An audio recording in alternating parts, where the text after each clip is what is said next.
दसविह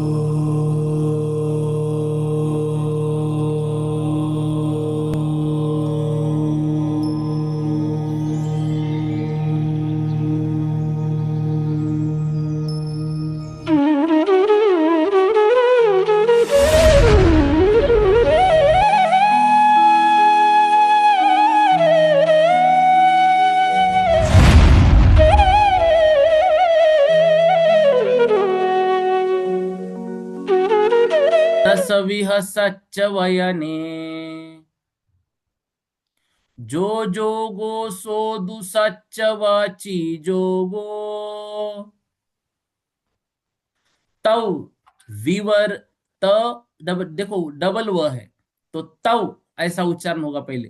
तव तव फिर विव रिवो तव विव रिवो मोसो जानुभयम सच्चमो सोती। एक साथ बोलेंगे। दस विह सच्च वयने जो जोगो सोदु सच्च वची जोगो तव विवरियो मोसो जानुभयम सच्चमो सोती। अब देखिए यहां पर जो वचन है तो दसविह सच्च वयने। दसविह मतलब 10 प्रकार के, सच्चे वयने मतलब सत्य के वचन है, मतलब सत्य 10 प्रकार से कहा गया है। उस सत्यवचक उस सत्यवाचक वचन को सत्य वचन और उससे होने वाले योग को सत्य वचन योग कहते हैं। तो दसविह सच्च वयने 10 प्रकार के सत्य वचन हैं। तो सत्य 10 प्रकार का है। जो जोगो सोधु सच्च वची जोगो, और उसके आश्रय से जो योग होता है वह सत्य वचन योग है। तव विवरियो मोसो, उससे जो विपरीत है, विवरियो मतलब विपरीत, इससे जो विपरीत है वो असत्य वचन योग है। जानु उभयम, जान उभयम है ना, तो जान उभयम जानना चाहिए, उभयम सच्च मोसोत्ति, जो उभय है वो कैसा है, सत्य भी है, मोसो मतलब मृषा भी है। ठीक है। तो यहां पर क्या कह रहे हैं, सत्य 10 प्रकार के कहे गए हैं। उस सत्य के वाचक वचन को सत्य वचन और उससे होने वाले योग को सत्य वचन योग कहते हैं। इससे विपरीत असत्य वचन योग होता है। जिस योग में कुछ सत्य और कुछ असत्य वचन होता है वह उभय वचन योग कहलाता है। अब देखो एक गाथा और पढ़ लेते हैं, फिर जो है तो हम इसको समझेंगे। हाँ, अगली गाथा को समझकर फिर इसको लेंगे। जो नेव सच्च मोसो, जो नेव सच्च मोसो सो जान असच्च मोस वची जोगो, सो जान असच्च मोस वची जोगो अमनानम जा भाषा, अमनानम जा भाषा सन्नी नामंतनी आदि, सन्नी नामंतनी आदि।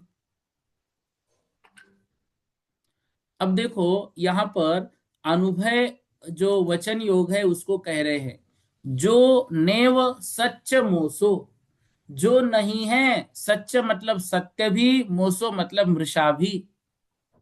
तो जो वचन योग ना तो सत्य है ना असत्य है। सो जान वह जानना चाहिए, असच्च मोस वची जोगो, असत्य मृषा वची जोग। असत्य मृषा, असत्य मतलब ना तो सत्य है, और अमोस के साथ भी लगेगा तो अमृषा। तो असच्च मोस मतलब अनुभय वचन योग होता है। अमनानम जा भाषा, अमनानम मतलब जिनका मन नहीं है, जिनका मन नहीं है वो कौन है, वो असंगी है। अमनानम मतलब जो असंगी है, तो असंगियों की जो भाषा है, सन्निना, सन्निन, आमंतनी आदि। देखो, एक तो जो असंज्ञेयों की भाषा है वह अनुभय है, और संज्ञेयों की आमंतनी आदि। और जो संज्ञी जीव है उनकी आमंतनी आदि मतलब आमंत्रणी आदि जो भाषा है, उस भाषा को उस भाषा को यहाँ पर क्या कहा जाता है? अनुभय कहा जाता है। तो विकल इंद्रियों के जो भी वचन हैं, वो विकल इंद्रियों के वचन मतलब दो इंद्रिय, तीन इंद्रिय, चार इंद्रिय असंज्ञ जीव है।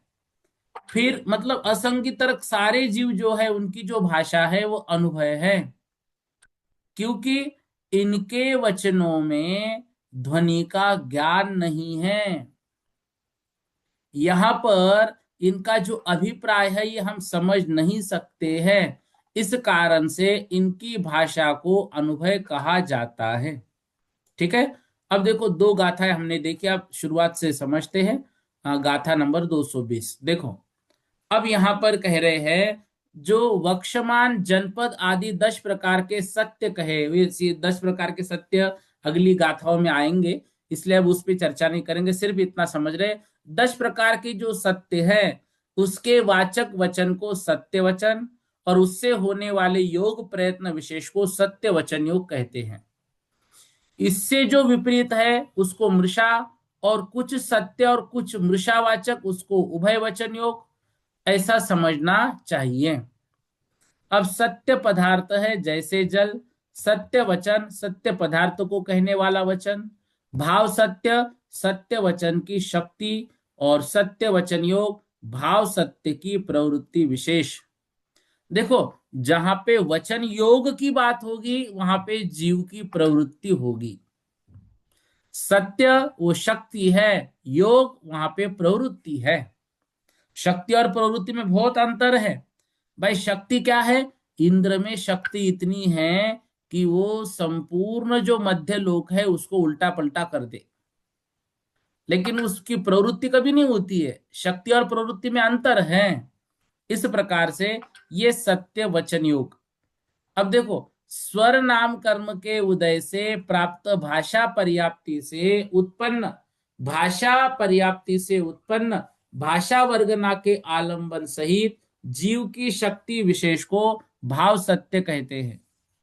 इस प्रकार भाव असत्य वचन, भाव उभय वचन और भाव अनुभय वचन जानना चाहिए।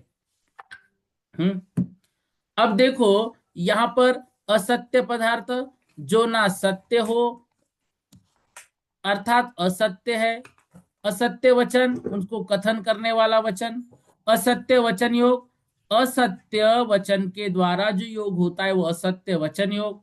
उभय पदार्थ जो कुछ सत्य हो कुछ असत्य हो। उभय वचन उभय पदार्थों को कथन करने वाला वचन, और उभय वचन योग उभय वचन के द्वारा जो योग होता है। फिर यहां हमने क्या समझा? यहां हमने समझा जो ना सत्य रूप हो ना झूठ रूप हो उसको अनुभय वचन कहते हैं। असंज्ञों की समस्त भाषा और संज्ञों की आमंत्रणी आदि भाषा ये अनुभय भाषा कही जाती है। जो ना सत्य हो ना असत्य हो उसे अनुभय पदार्थ कहते हैं। अनुभय पदार्थ को कथन करने वाला वचन अनुभय वचन कहलाता है, और अनुभय वचन के द्वारा जो योग हो उसको अनुभय वचन योग कहते हैं। तो असंज्ञेयों की जो भाषा है वो अनक्षरात्मक है, और संज्ञेयों की आमंत्रण आदि जो भाषा है वो अगली गाथाओं में आएगी। इस प्रकार से यहाँ पर जो है तो सत्य के भी भेद हमारे लिए बताए गए। अब देखो, जो असंज्ञेयों की भाषा है वो अनक्षरात्मक भाषा है, मतलब उसका ज्ञान नहीं होता है। और जो मतलब हमारी भाषा है उसका कुछ ज्ञान होता है। अब जैसे वो अनुभव है, तो कुछ आवाज बजा, जैसे हमने मंदिर में घंटी बजाई तो घंटी की जो आवाज ये क्या है? सत्य है, असत्य है, उभय है। वो घंटी की आवाज सत्य वचन नहीं है, असत्य वचन नहीं है, वो उभय वचन नहीं, वो अनुभय वचन है। ना सत्य है ना असत्य है। इस प्रकार से यहां पर हमें समझना चाहिए। फिर से इनको चारों को एक बार समझ लो। जो 10 प्रकार के सत्य कहे हैं, उन अर्थ के वाचक वचन को सत्य वचन, उससे होने वाला योग प्रयत्न विशेष सत्य वचन योग। सत्य के विपरीत अर्थ के वाचक वचन को असत्य वचन, उससे होने वाले योग को असत्य वचन योग। उभय वचन योग, जो कुछ सत्य हो और कुछ मृषावाचक वचन उभय वचन, उससे होने वाला योग उभय वचन योग। अनुभय वचन योग, जो ना सत्य रूप हो ना मृषा रूप ही हो, ऐसे वचन को अनुभय वचन और उससे होने वाले योग को अनुभय वचन योग कहते हैं। इसके लिए आचार्य महाराज ने कहा असंगियों की भाषा और संगियों की आमंत्रणी आदि भाषा अनुभय वचन कहलाती है। ठीक है। अब सत्य 10 प्रकार का तो कहा, वो कौन सा है 10 प्रकार का, वो बताइए। उसके लिए कह रहे देखो, जनवद सम्मति ठवना, जनवद सम्मति ठवना, नामे रूवे पड़ुच्च व्यवहारे,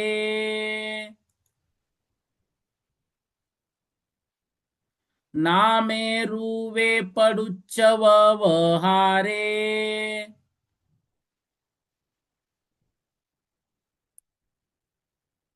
संभावनेय भावे, संभावनेय भावे, उवमाये दस विहम सच्चम, उवमाये दस विहम सच्चम। एक साथ बोलेंगे, जनवद सम्मति ठवना, नामे रूवे पड़ुच्च व्यवहारे, संभावनेय भावे, हुवमाये दस विहम सच्चम।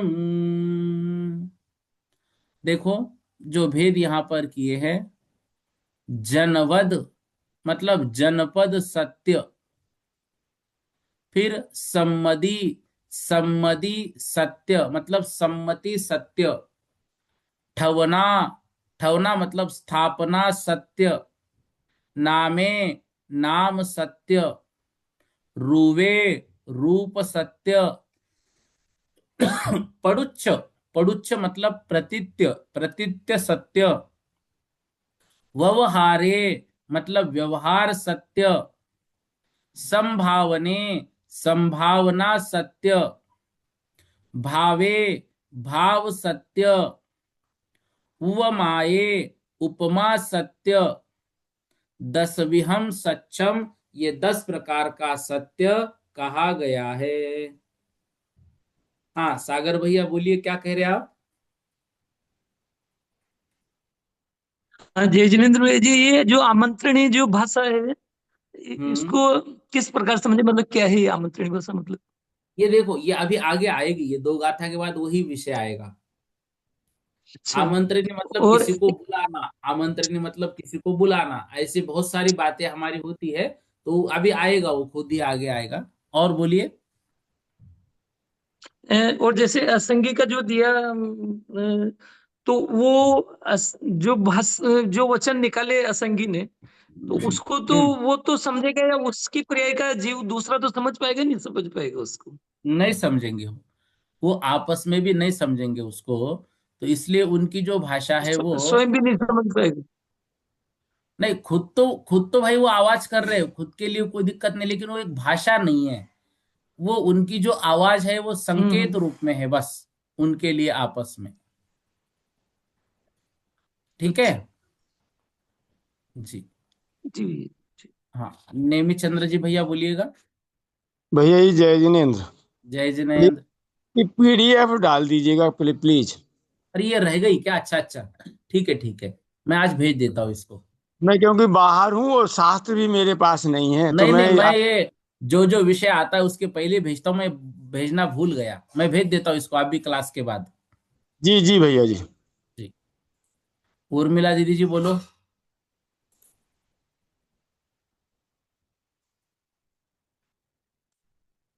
उर्मिला दीदी जी बोलिए, जल्दी से अनम्यूट कीजिए। जय जिनेन्द्र भैया। जी भैया मेरा आज के उससे नहीं, मेरा पीछे का है क्वेश्चन। आप कहें तो मैं पूछूं? बोलो बोलो। अरे बाबा जी नहीं आ रहे। हाँ भैया जी, मेरा क्वेश्चन है बोलो, कि आप जो बोलो, बोलो तो बोलो, बोलो, मुझे सुनाई हाँ, दे, आप प्रश्न पूछो। मेरा क्वेश्चन ये है कि जो जीव समास में 51 भेद बताए हैं, 57 भेद में से 51 भेद है ना, जो हम्म त्रिअंश के, हम्म एक इंद्री के, एक इंद्री के, तो उसमें 51 है, तो ये 6 पंचेंद्री के कौन से हैं? 5 ही तो है पंचेंद्री के। पंचेंद्रिय के 51 बताए 57 में से, तो 2 इंद्री, 3 इंद्री, 4 इंद्री, संगी और अकसंगी 5 हो गए। छठवां कौन सा भेद है? 57, एक मिनट, जीव समास का प्रश्न आप पूछ रहे हैं। मैं बताता हूँ थोड़ा दीदी, देख के आपको मैं भेज देता हूँ, मैं भी नहीं समझ पा रहा आप क्या पूछ रहे हैं, ठीक है। ठीक हाँ, है भैया। गोविंद भैया जी बोलो। भैया जी, ये संगी असंगी है, उसमें पर्याप्तक, निर्व्यत पर्याप्तक और लब्ध पर्याप्तक, ये 6 हो गए। उर्मिला संगी दीदी जी, असंगी। उर्मिला दीदी जी आप समझ गए? एक बार बोलो भैया, ये 6 भेद। पंचेंद्रिय के संगी और असंगी के 2 भेद। हम्म अब ये तीनों पर्याप्तक, निर्वृत्त पर्याप्तक और लब्धे पर्याप्तक, इन तीन ठीक के है, ये 6 भेद होते हैं। ये पंचेंद्रिय त्रियंचों के 6 भेद, उसमें से कम करते हैं तो 51 रह जाते हैं। चलेगा। और पेपर सभी ने सॉल्व किया है क्या? किया भैया जी, लेकिन मेरे ख्याल से 60%।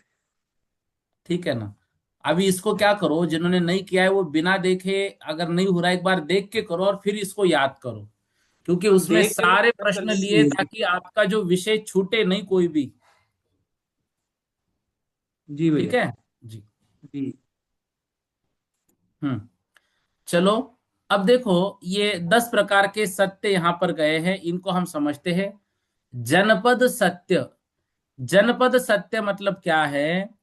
जनपद सत्य मतलब, जनपद मतलब, जन मतलब होता है लोग, जहां पर मनुष्यों का व्यवहार है, और मनुष्यों के व्यवहार में जो शब्द रूढ़ हो गए हैं उसको जनपद सत्य कहते हैं।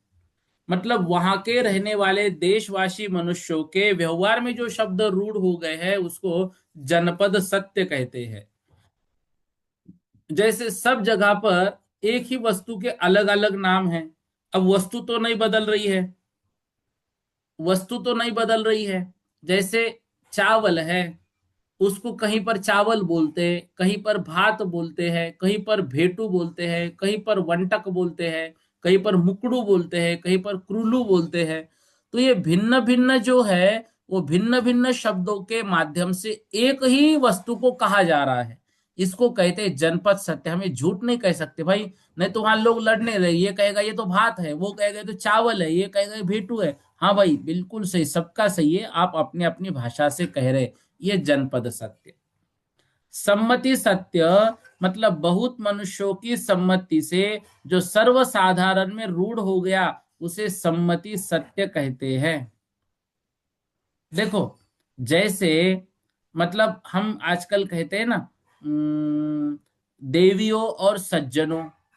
अब ये जो मतलब महिलाओं के लिए जो है देवी या शब्द जो है रूढ़ हो गया, इसका मतलब है वो कोई साक्षात श्री री धुति कीर्ति बुद्धि लक्ष्मी वाली देवी नहीं है, वो स्वर्ग की देवी नहीं है, लेकिन वो देवी शब्द अब रूढ़ हो गया। अब उसके लिए सबने सम्मति दे दी है, तो वो सम्मति, या फिर पट्टरानी के सिवाय किसी साधारण स्त्री को भी देवी कहा जा रहा है।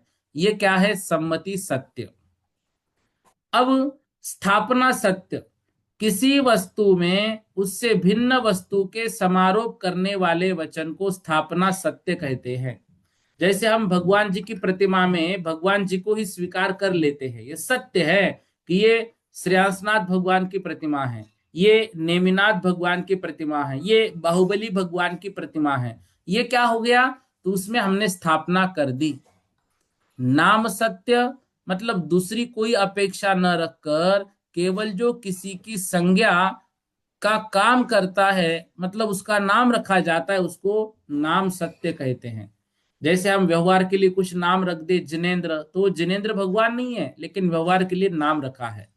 रूप सत्य, पुद्गल के रूपाधिक अनेक गुणों में से रूप की प्रधानता से जो वचन कहा जाए उसको रूप सत्य कहते हैं। जैसे किसी मनुष्य को, मतलब जैसे किसी की नाक लंबी तो कह दिया भाई आप तोता राम हैं। अभी उसके रूप को देखकर जो है नाम रखा गया, ये रूप सत्य है। हालांकि हमें ऐसे किसी को भी कोई नाम नहीं रखना चाहिए, लेकिन रूप गुण की अपेक्षा से कुछ नाम हो जाते हैं।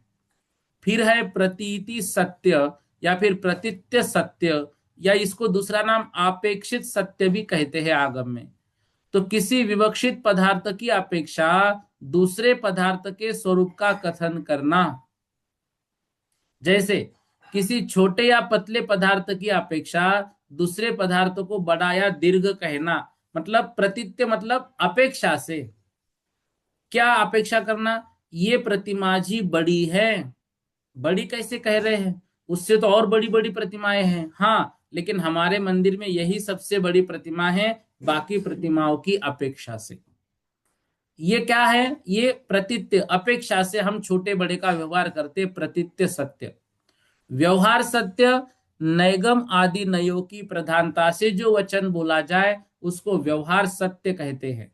जैसे भात पकाया जाता है, नैगम नय की प्रधानता से भात तो पक चुका है ऑलरेडी, भात उसको कहते जो पका है, लेकिन भात पकाया जा रहा है मतलब वो चावल को पका रहे हैं, तो ये व्यवहार सत्य।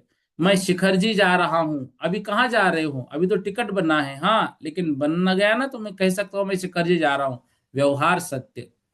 संभावना सत्य, असंभवता का परिहार करते हुए वस्तु के किसी धर्म का निरूपण करना, उसको प्रवृत्त वचन को संभावना सत्य कहते। जैसे अभी बोला था ना, इंद्र जो है वो संपूर्ण जम्बूद्वीप मतलब मध्यलोक पलट सकता है, ठीक है? तो ये शक्ति संभावना सत्य है। ऐसा कभी होगा नहीं, ना ही वो ऐसा कभी करेंगे, लेकिन उनकी शक्ति कितनी है, संभावना कितनी उनके अंदर, इतनी संभावना है। भाव सत्य, अतीन्द्रिय ज्ञान को केवली भगवान के कहे अनुसार स्वीकार करना, केवली भगवान की वाणी को अज्ञारूप स्वीकार करना भाव सत्य है, ठीक है ना? तो केवली भगवान के जो वचन हैं उस वचन को आज्ञा से हम स्वीकार करते हैं। जैसे पाप रहित यह प्रासुक है, ऐसा वचन कहना, गर्म करने से या उसको बिदारने से, उसका रस निकालने से भक्ष्य पदार्थ प्रासुक हो जाते हैं, ये जिनेंद्र भगवान ने कहा है। तो आगमुक्त कथन होने से स्वीकारना भाव सत्य है। यह सूक्ष्म जीवों को देख नहीं सकते, अतीन्द्रिय है, परंतु आगमानुसार प्रासुक करने पर वह जीव रहित हो जाएंगे, ऐसा माना जाता है। ये भाव सत्य है। ये प्रश्न बहुत बार आया था कि सूक्ष्म जीवों का क्या है, तो उसको हम देख ही नहीं सकते, तो आगम के अनुसार वो तो प्रासुक हो गया है। सूक्ष्म जीवों का तो वैसे भी कोई घात नहीं होता है। उपमा सत्य, दूसरे प्रसिद्ध सदृश्य पदार्थों को उपमा सत्य कहते हैं। जैसे किसी को किसकी उपमा दी जाती है, तो पल्योपम कहते हैं ना, पल्योपम मतलब पल्य की उपमा, ये उपमा सत्य। तो इस प्रकार से ये 10 प्रकार के सत्य जो है तो आगम में कहे गए हैं, और ये सत्य होते हैं। अब उन 10 प्रकार के सत्यों के 10 यहाँ पर उदाहरण भी दिए जा रहे हैं। 10 उदाहरण देखिए कौन कौन से हैं। भत्तम देवी चंदप्पः, भत्तम देवी चंदप्पः, परिमातः यहूदिजीन दत्तो, परिमातः यहूदिजीन दत्तो, सेदो दिग्गो रज्जदी, सेदो दिग्गो रज्जदी, कुरोतीय जम हवे वयनम, कुरोतीयजं हवे वयनम। एक और लेंगे, सक्को जम्बूदीवम, सक्को जम्बूदीवम, पलट्टदीपाववज्जवयनं च, पलट्टदि पाववज्जवयनं च पल्लोवमं च कमसो पल्लोवमं च कमसो जनवद सच्चादिदीठन्ता जनवद सच्चादिदीठन्ता। अब इनके उदाहरण दे रहे हैं। भत्तम भक्त, देवी मतलब देवी, चंदप्पह मतलब चंद्रप्रभु भगवान की प्रतिमा, पडिमा मतलब प्रतिमा, तहय होदी जिनदत्तो उसी के साथ जिनदत्त, फिर सेदो मतलब श्वेत, दिग्गो मतलब दीर्घ, रज्जदी रज्जदी मतलब रज्जदी मतलब पकाया जा रहा है, कुरोत्तीय जम हवे वयनम और कुरोत्तीय जम हवे वयनम कर रहा हूं ऐसे जो वचन, सक्को सक्को मतलब शक्य मतलब शक्र मतलब इंद्र, जम्बू दीवम पलट दी जम्बू द्वीप को पलटता है, पाव वज्ज वयनम पाप वज्ज मतलब रहित वचन, पल्लोवमम और पल्लोपम च कमसो क्रम से, जनवद सच्चादि दिठंती जनपद सच्च सत्य जो है तो कहा जाता है। अब ये कैसे देखो, जनपद सत्य, जनपद सत्य का उदाहरण क्या दिया, भक्त। ठीक है, तो अपने अपने देश के मनुष्य के व्यवहार को वहां पर जनपद सत्य कहा। जैसे भक्त, भात, भाटू, वंटक मतलब ये चावलों के नाम है तो उसको जनपद से स्वीकार कर लिया। सम्मति, बहुत मनुष्यों की सम्मति से सर्वसाधारण में रूढ़ हो गया। जैसे देवी पट्ट रानी के सिवाय साधारण स्त्री को देवी कहना। स्थापना सत्य, किसी वस्तु में किसी भिन्न वस्तु का आरोप करना, प्रतिमा जी में। नाम सत्य, किसी व्यवहार की अपेक्षा लिए बिना नाम रखना। जिनेन्द्र ने नहीं दिया पर जिनदत्त रखा, ये जिनदत्त नाम। रूप सत्य, पुद्गल के अनेक गुण होने पर भी रूप की मुख्यता करना। जैसे रसगंधादि रहने पर भी रूप गुण की अपेक्षा से मनुष्यों को श्वेत कहना। भाई रूप रस गंध वर्ण 4 गुण हैं, आप सिर्फ ये कह रहे हो कि वो गोरा है, आप सिर्फ कह रहे हो काला है, उसका रूप ही रस भी है, गंध भी है, वर्ण से वर्णन कर रहे हो, तो ये रूप सत्य। प्रतीति मतलब अपेक्षित सत्य, किसी विवक्षित पदार्थ की अपेक्षा से दूसरे पदार्थ का कथन करना, किसी छोटे बड़े का व्यवहार। व्यवहार सत्य, नैगम आदि नयों की प्रधानता से वचन कहना। जैसे चावल को पकाने को भात पकाता हूं ऐसे कहना। संभावना सत्य, असंभव बात को वस्तु के किसी धर्म के निरूपण के लिए कहना। जैसे इंद्र जम्बू द्वीप को पलट सकता है, ये शक्ति है। भाव सत्य, इंद्रिय अगोचर पदार्थ के सिद्धांत के अनुसार विधि निषेध रूप भाव। अग्नि से पकाई हुई वस्तु को प्रासुक कहना। उपमा सत्य, किसी प्रसिद्ध पदार्थ की समानता कहना। जैसे धान भरने के गड्ढे रूप संख्या को पल्लोपम की उपमा देना, ये पल्लोपम है। इस प्रकार से अब देखो, ये अभी सागर भैया ने प्रश्न पूछा था आमंत्रणी आदि क्या है, तो ये देखो आगे की 2 गाथाओं में वर्णन है। ये आमंत्रणी मतलब बुलाने रूप जो भाषा है, आज्ञापनी आज्ञा रूप भाषा है, तो इसको हम कल की कक्षा में समझेंगे। ये आसान विषय है लेकिन समय हमारा हो गया है, ठीक है ना, कल की कक्षा में इसको लेंगे। और किसी का प्रश्न है क्या इस विषय में? कोई प्रश्न तो नहीं किसी का? ठीक है, इतना आज कर लेते हैं। बोधि समाधि परिणाम विशुद्धि स्वात्मोपलब्धि शोषो के सिद्धि चिंता मनिम चिंतित वस्तुदानिम त्वामंद मानस्य ममास्तु देवी।